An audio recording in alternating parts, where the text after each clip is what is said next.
I've lived with my dad my entire life. He married my mom when I was 2, and she's all but adopted me, a teen female. My bio mom lives about 5 miles away with her husband and their kids, a female tween and a male pre-tween. I don't live with her, never have, and probably never will. I visit her once a month, but we both know she's not my mom. I've called her by her first name since I was about 5.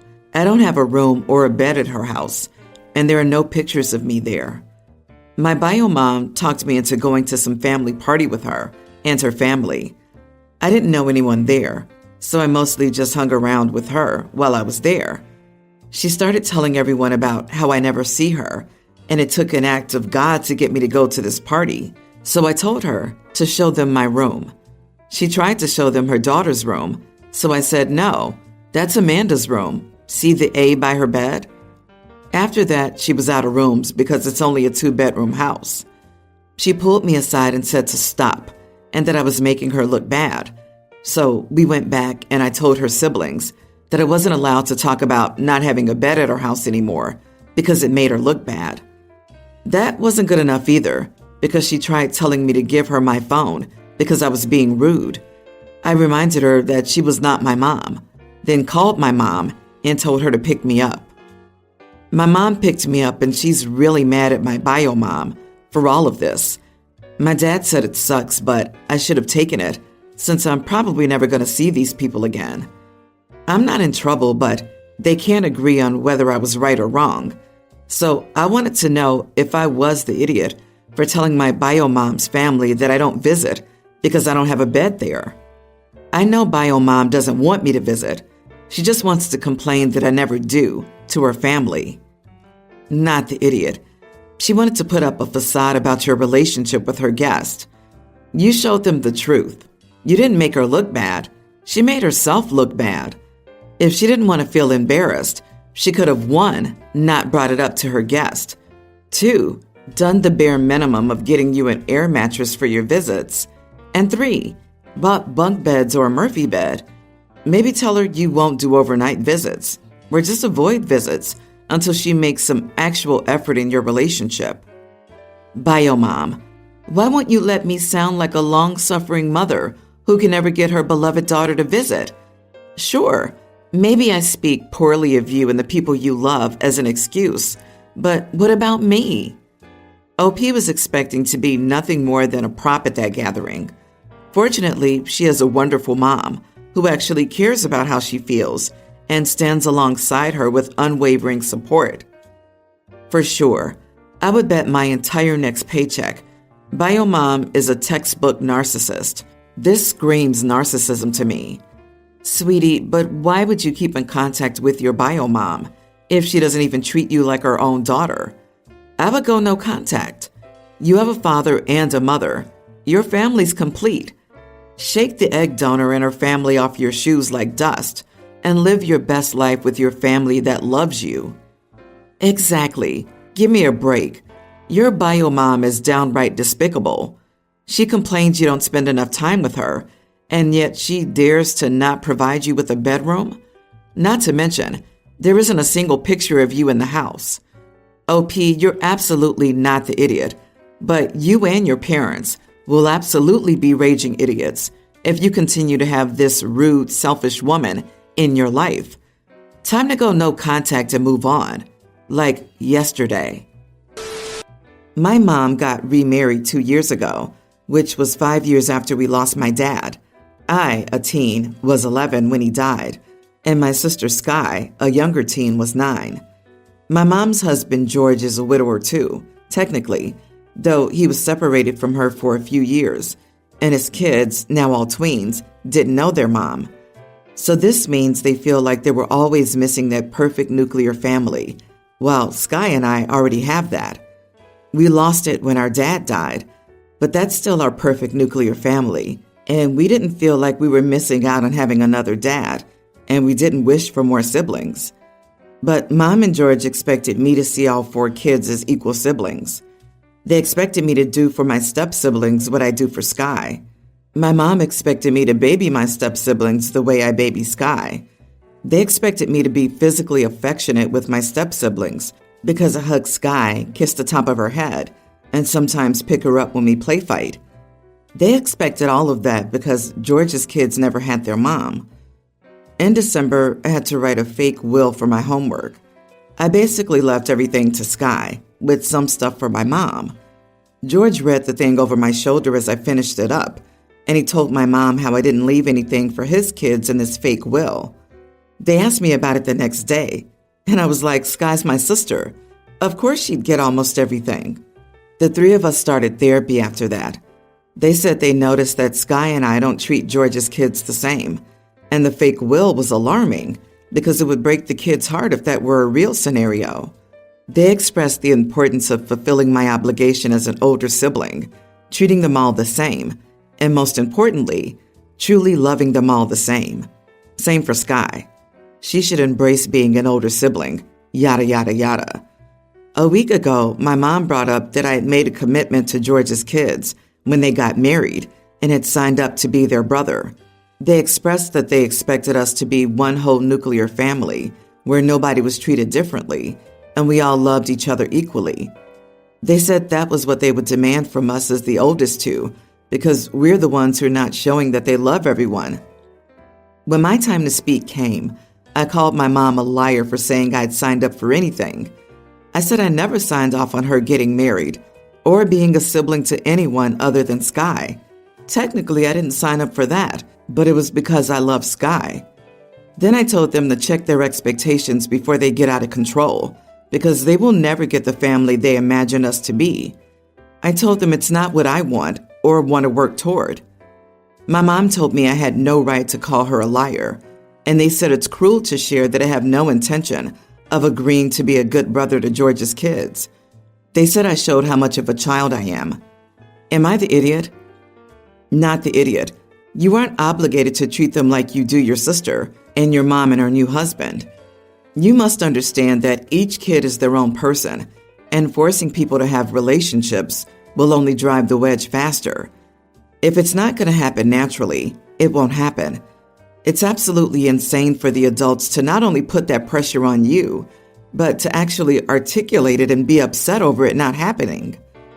I'm kind of caught up on the whole write a fake will for a homework assignment. I can't believe these people are bullying you over a fake will that you had to write for school. You can leave your stuff to whoever you want to. My brother was really wealthy, and he kept telling us he was leaving all his stuff at the animal shelter because he hated everyone in our family. None of us got mad about that. We don't have a right to any of his stuff. I think everyone's the idiot here. Well, you're a teen and know what it felt like to lose your dad. Imagine those step-siblings never knowing a mom.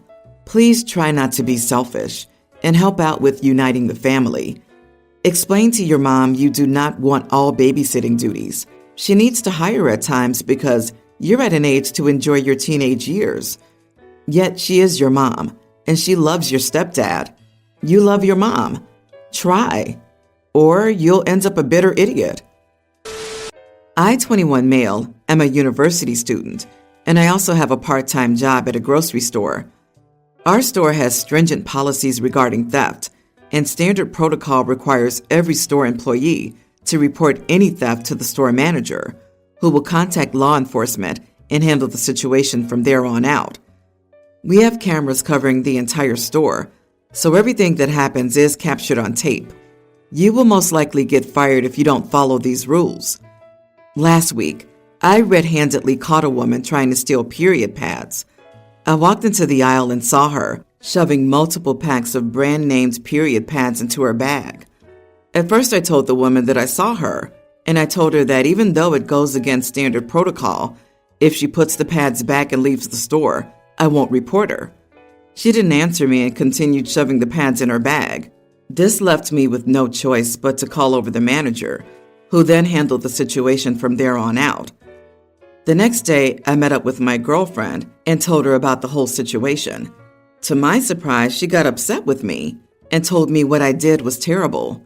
I asked her why, and she told me that the woman probably really needed those products for health and hygiene reasons, and I ratted her out.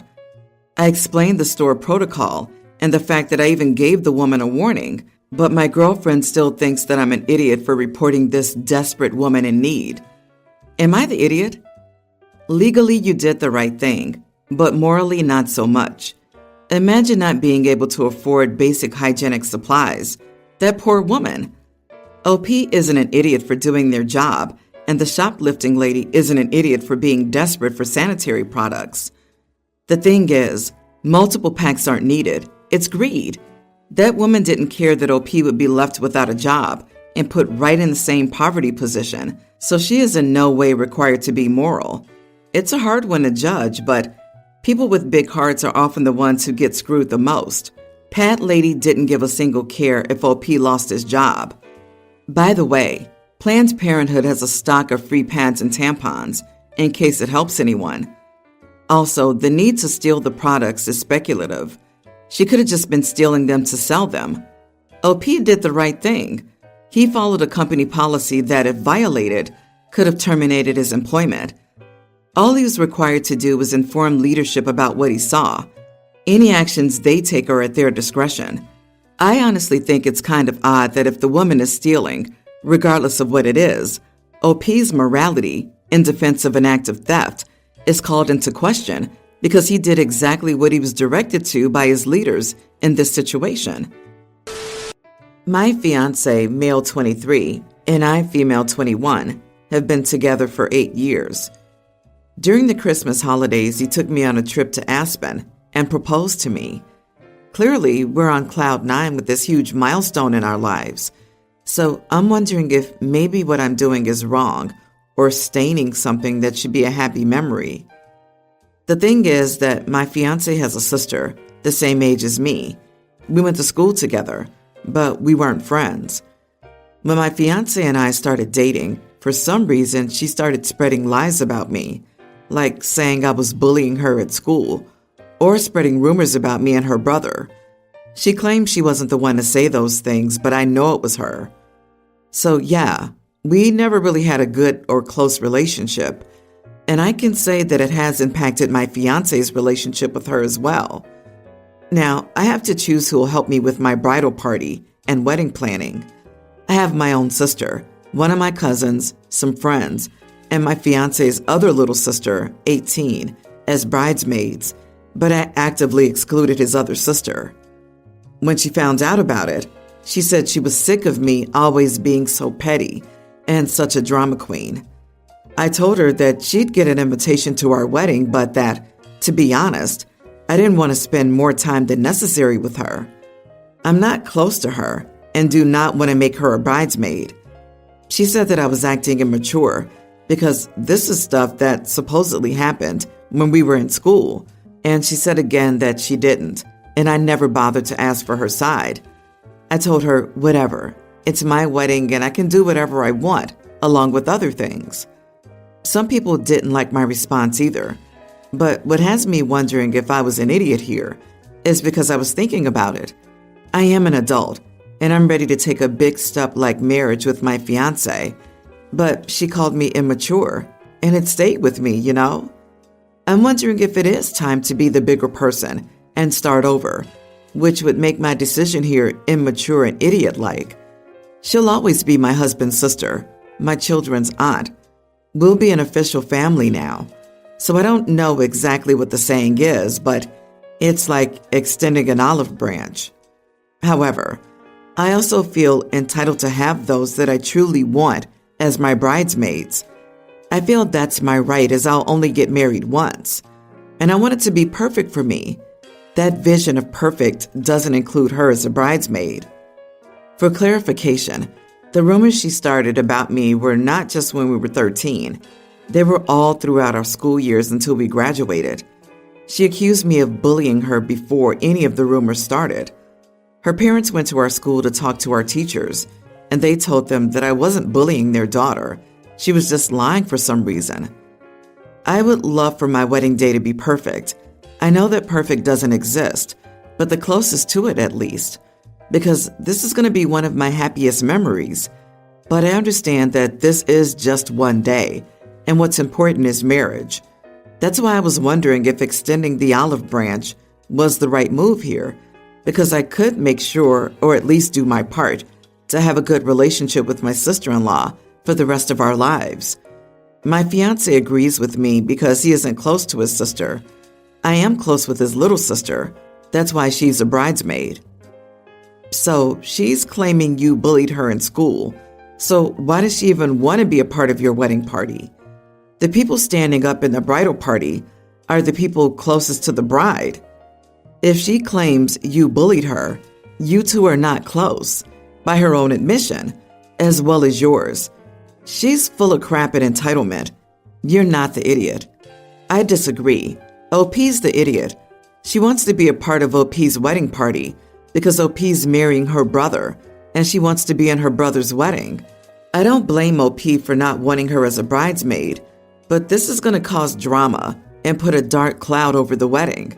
A good solution would be for OP's fiancé to ask both his sisters to be groomsmen and to stand on his side. Why would that be a good solution? Besides the fact that he's got his wife-to-be's back on this, as he should. Her fiancé isn't close to the sister either, and he doesn't have a good relationship with her either. She will be in the wedding, but not as a bridesmaid or a groomswoman. OP, the one who needs to let it go and be the bigger person, is your fiancé's sister, not you. You have set an appropriate and reasonable boundary. You're not trying to stick it to her. You're just trying to enjoy your own wedding, for crying out loud. I have a daughter, tween, and a stepdaughter, nearly adult, with my new husband. My stepdaughter got a nice summer job and saved up a lot of money. She also works a part-time job and makes quite a lot. She bought herself an iPad Air, a laptop for college, and an S24 Ultra. My daughter has been increasingly wanting those things. She recently asked for an iPhone 15 because all her rich friends had them, and she also wanted an iPad Pro. I told her I would get her an iPad for her birthday, but not an iPad Pro. She still complained and left. Her birthday was a few days ago, and we got her a Redmi Note 13 for €200 and an iPad 9th Gen for the same price. She threw a tantrum, complaining about how she got a cheap phone, how all her friends have iPhone 15s, how it's unfair that her stepsister gets nice stuff while she doesn't, and calls me a terrible mom. My ex says I'm favoring my stepdaughter, and I should buy her the iPhone 15 and iPad Pro, but it will put a strain on finances, and I don't think a tween needs the latest smartphone. Now my ex and daughter are mad. Am I the idiot? I might be making my daughter jealous and depriving her of an iPhone, even though I can technically afford one. Not the idiot. Your ex can buy it then. Your stepdaughter used her own money, not yours. Ask your ex if he wants his tween daughter to get a job so she too can have those things. If the answer is no, your ex can darn well buy them. What a darn liberty. I'd be tempted to get petty and tell your daughter she can have them as long as your ex pays for them, because you didn't pay for stepdaughters and don't have money for stuff like that. See what happens to the ex's attitude when the shoe is on the other foot. Your daughter doesn't need the latest model iPad. If your ex thinks you're favoring your stepdaughter by letting her buy her own things with her own earnings and thinks your daughter needs an iPhone 15 Pro with all the bells and whistles that are just going to get lost, stolen, or broken at school, then he can buy it. Your daughter sounds spoiled rotten. Is she being bullied at school for not having the same things as her rich friends? That's the only reason I can think of that might justify her tantrum. And even then, the tantrum is not on.